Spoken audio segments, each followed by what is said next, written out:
Welcome to Teatro Absurdo with Huilo Marvavilla, brought to you by Jaguar Bridge Productions and The Great Mystery. Well, hello there, podcasters. Welcome to Teatro Absurdo. I'm Huilo Marvavilla, and this is Series 3. Welcome aboard to that which is ludicrous, preposterous, crazy, and, if you're lucky, bedazzling. Hey everybody, it's Willow. I'm back. Teatro Absurdo keeps metamorphosizing, morphing into something newer and newer and whatever is needed in the present, as opposed to creating another podcast name and setting it all up again. I figure it's all absurd all the time. So, hey, I hope everybody's doing well and you got eclipsed and your retrospective mercurial things are going okay. And so here we are. So what I want to start talking about now is because I'm getting ready to have a show in New York City, and it's been a hot minute since I've actually done a solo exhibition of my art. So that's pretty exciting. And this will be taking place on the Lower East Side, aka LES, the cool way to say Lower East Side, in October 5th through 9th, 5 spectacular days to learn how an independent film is made, how we quirkily do animations with makeshift puppets and marionettes and vector illustrations. And if you don't know what that is, I'll tell you later in another podcast. And looks like we have on the radar our wonderful musician, Lucia Camnes, will be coming in from Europe to play the song Pura Vida, and Cries of a Jaguar, the theme song. And maybe others will join us who are doing music, who knows. So what I want to start doing is the show is called the Jaguar Portals and the Awakening.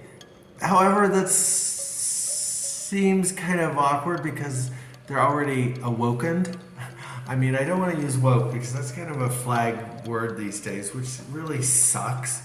You know how people are usurping potent words and phrases and manipulating them for shit. So there we go. So it's called the Jaguar Portals, and I wanted to really start over these next few podcasts to give you all an art education about what the hell I create, because some people have been scared of my work. Okay, I think you see scarier things in the real world and on TV and in museums. I mean, I don't think you tell Miss Goya to stop painting her terrorism paintings. And El Greco is pretty dark too. There's a whole lot of them. The Scream, right? So just what's behind the story? Because so many people, I realize, can see art, but they don't really see art. They aren't with art. So this is an invitation that when you come to one of my shows, which there'll be New York City and there'll be other ones after that, and these are fundraisers for the indie film doc, art house film, Cries of a Jaguar. So we can go into production and hire an editor and hopefully an animator and pay some people who did music and who the hell knows what else. I mean, there's lots of things we can pay for. The more money, the more we get to pay for it and the more sensational the film is. But no matter what, it will get done in the next couple years. If I have to do it all myself. I was just in this. What's absurd is I hear artists like, I don't have a show, I don't have money to produce my film and blah, blah, blah. I'm like, girlfriend, welcome to the art world. It is not easy, sleazy all the time. And you know, the world thinks you're going to be discovered in your 20s. Hell, I'm up there with Grandma Moses. I'm going to get discovered in my 80s, maybe so I can see the next total eclipse in the United States in 2045, right? Got that? Shit. I'll be having my Uranus return at 84 years old. But anyway, so I want to help people see these paintings, because if you go in and you look at it as like coffee table art, or just kind of don't know how to reach out and touch the energy field, I want to lure you in a little bit to have a good time, you know, when you see these paintings in the future now. Okay, so it's kind of like my own version of Raiders of the Lost Ark, not Lost Ark.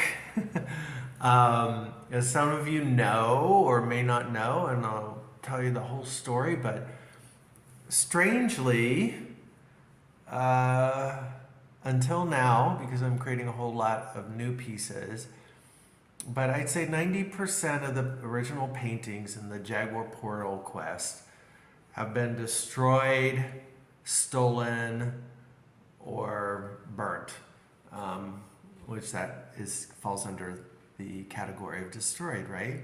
And it becomes kind of peculiar because it wasn't just one event, it was 4 events, and different people, different situations, and even different countries where this happens. So one begins to wonder, ooh, you know, what is going on behind it? It makes an interesting story. So I want to just say that everything has a genesis, right? So this is portal painting sequence number 1.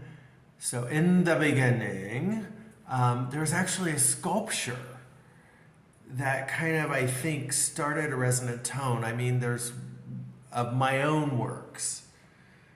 I can do another part B on this, that there was a sculpture I bought in Mexico that may have been the catalyzing energy as well for these Jaguar Portal paintings and the Jaguar medicine that comes through me. And I want to just put out a little caveat. This isn't just a really cool tattoo to me or something, you know, at a New Age talk or gathering to say, ooh, I've got Jaguar medicine. I'm like, puff, puff, be careful, queen, what you ask for. So, and then I'm not, you know, appropriating any indigenous medicine. I think people have that, but I've talked to various indigenous elders about what I have personally been experiencing. And hell, we're all indigenous to the planet, and who knows how many lifetimes I've had as who and what. You know, maybe I was a kitty cat for Cleopatra, you know, everybody. So again, what and how this got started, these portals, was I was called to arrive in a place in New Mexico in about 2002. I had heard of a place, it was queer, it was artistic, and they had a clay studio.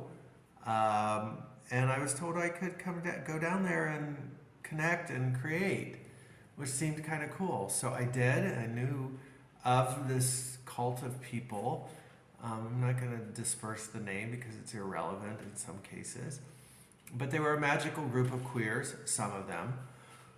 And I started sculpting in their big studio in the desert, and I was using a particular kind of clay called Cassius clay, which fires to a beautiful blue-black color if you get the temperature just right. This clay has manganese, say that 3 times and tap your heels, which unfortunately I think is often mined at the bed of oceans. I don't know all that, so please don't hit me hard if I don't understand where things are mined. But it had this peculiar style to the clay, that it had a metallic quality to it. And it also, when I was sculpting it and fellow clay makers would just look at me aghast, say, I can't believe you're sculpting with that clay. And it's true, because it would do strange things for clay. I digress, but I think it's also important in these artist tales to explain the techniques, to explain the materials used, and how the ideas came about. So that clay was used. I always used to refer to it when I was sculpting with it, that it looks and it's very sleek. A clay, it's very smooth and sinewy, and it looks like chocolate. So I would sculpt a number of heads sometimes, or creatures, and it was my own clay chocolate factory. But in the kiln, this clay would do strange things. If it got the wrong temperature, it would turn a muddy brown. If it got too hot, it would almost liquefy and bend. So it was kind of trippy. But anyway, so back to the desert on a horse with no name. Copyright. I started sculpting, and most times I might have an idea, like I'll do a bust, or I'll do a figure, or I'll do a box, or I don't know, or a painting this size. But generally speaking, I'm often not a sketch before kind of artist. I allow things to be seen as the painting or the clay progresses in form or shape or color. In this case, it was clay. So I knew that I wanted to create some sort of mystical being that was intersex, hermaphroditic. That had a penis and a vagina and tits and all sorts of things going on its body in a wonderful way, because that was often seen as someone that could traverse between worlds, yin and yang, masculine and feminine, all these things. So there'll be a picture up of this somehow. I'll figure that out. So the being sort of has a headdress on, a crown chakra activated, has one eye open, one eye closed, which was often symbolic of looking into internal worlds and to external worlds. So a person or a being that could communicate between worlds. The body is more feminine and masculine. It depends. I mean, one hand is, I believe, holding a crystal. It was holding originally, I think, a piece of malachite, which was said to activate grounding as a stone. Like some people would say, put it on your computer to neutralize electromagnetic tension. That could be harmful, I don't know. So one hand was holding out like a crystal or stone, and he had a snake going up around it, which is transformation, letting go, shedding skins. It's also creative energy, kundalini energy, going up towards the head. There's someone selling something outside my house right now. So, and the other hand was had fire, and it was reaching up. So, fire always a symbol of transformation, energy, right? And the being is seen writing. So this is where the catalyzing imagery starts to invoke something within the physical realm. It can, for some of us that are dialed in, like myself. So, is writing a black panther. It couldn't be a jaguar because I didn't have or color it that way. So it was a black jaguar or black panther, which was often the more mysterious feline energy. One that carried energies of the shadow world, where incredible medicines were retrieved. I mean, think of like mushrooms. They sort of are underworldly and have great gifts for us to transmute or transform toxins. But anyway, so there's this black jaguar or black panther that could see into the darkness, right? Okay. Which is what a lot of people tried to do. Symbolically, they didn't know it, but during the eclipse. So there's that, and then next to this being is a lotus tree, okay? So like the Bodhi tree, you know, sitting under the tree of life, getting ideas, stillness. When one sits next to a tree, you're actually in a mandala. So there's the branches that go up and the roots that go down, and you're in the middle of this mandala. Beautiful imagery. And I think that the whole sculpture is set on flames, symbolically. There's probably a couple other things that are going on in it. So this sculpture was henceforth created, and this also sort of catapulted my work as being shamanic artist altarpieces sort of things. They carried that, you know, weight or focus tendency for people that were interested in that dynamic, as in sacred art, ritual art, which is probably one of the oldest forms of art. Is art was for ritual and ceremony, not just for the very wealthy elite or the chic or the hip or the faux world of art generated in sweatshops in Thailand or Vietnam or wherever, or Mexico. So again, that sets off, and that piece actually traveled with me all over, you know, from California. It was in several shows. It went and lived with me in Mexico for a while years ago, and it ended up in Costa Rica with me somewhere around 2010, 11, 12 in there. It came down and was on my altar for years, and I would, you know, do ceremony. I mean, no blood sacrament, I don't think. But just sort of totemic energy that the symbolism begins to resonate ideas and then the potential of those ideas pulling in. I don't think anything specifically has power over us. We give things power by our thoughts. However, this object became magical, without a doubt, for me, and I think others might have seen it that way. One side note is that I did leave it at a friend's house, and I noticed that, and this is not flagging or calling out anybody that has my art or had my art, but there has been sort of energy fields of disdain or carelessness with art. And I think you don't need your friend's art, that artist, to be famous in order to hold space for that.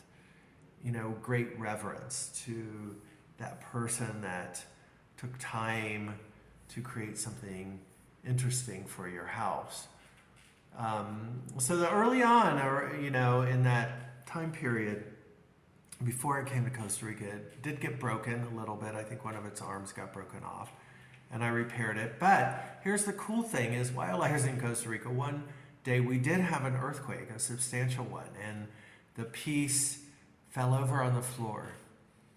And I remember walking down, and I was like, oh my God. It was like the scarecrow. Its arm was over there, and its leg was over there.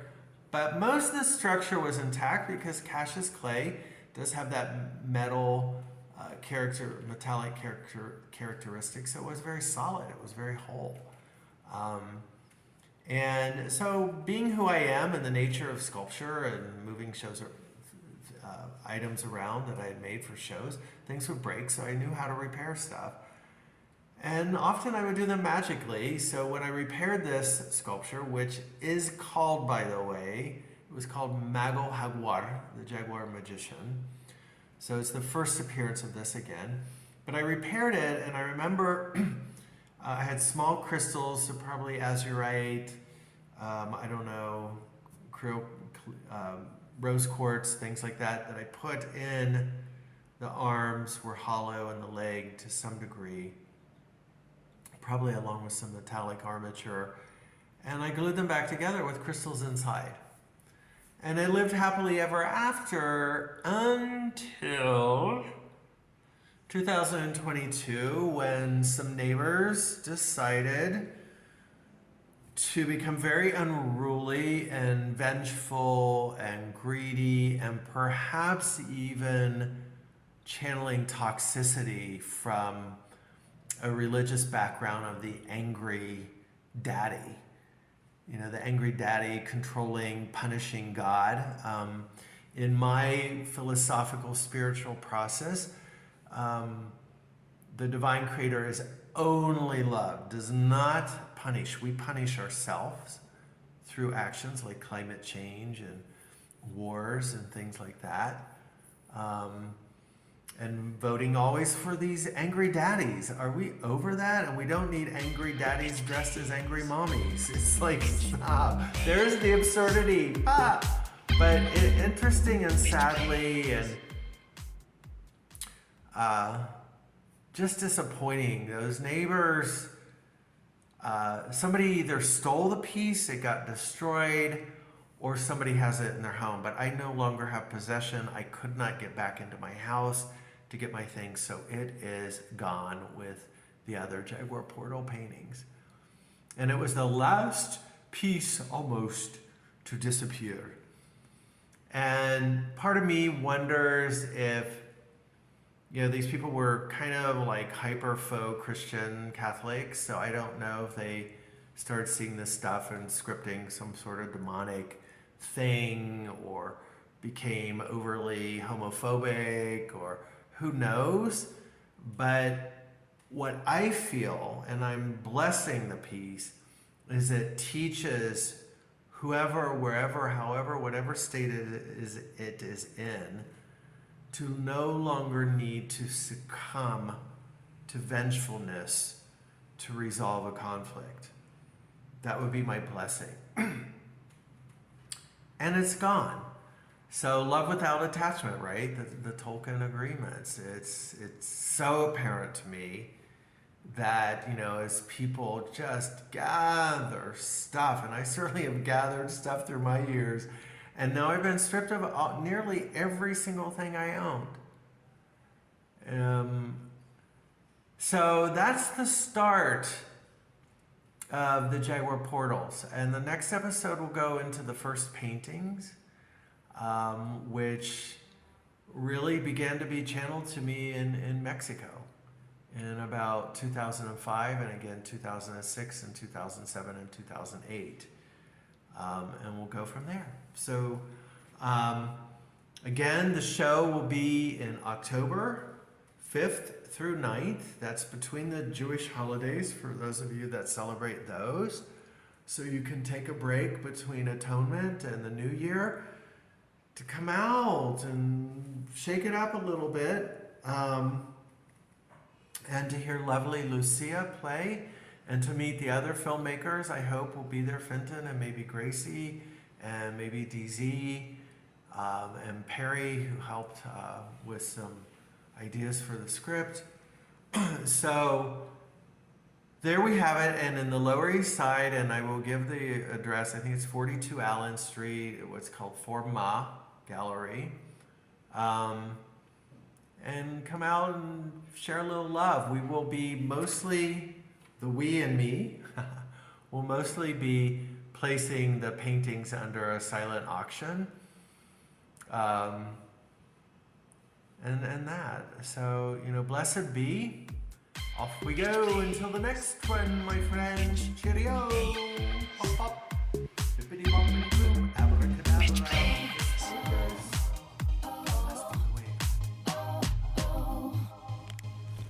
And that was it, my dear friends. Teatro Absurdo Series 3, brought to to you by Jaguar Bridge Productions, angels, guardians, guides, and perhaps a few demons if you're lucky, from the underworld. So tune in to us on all the major social circuits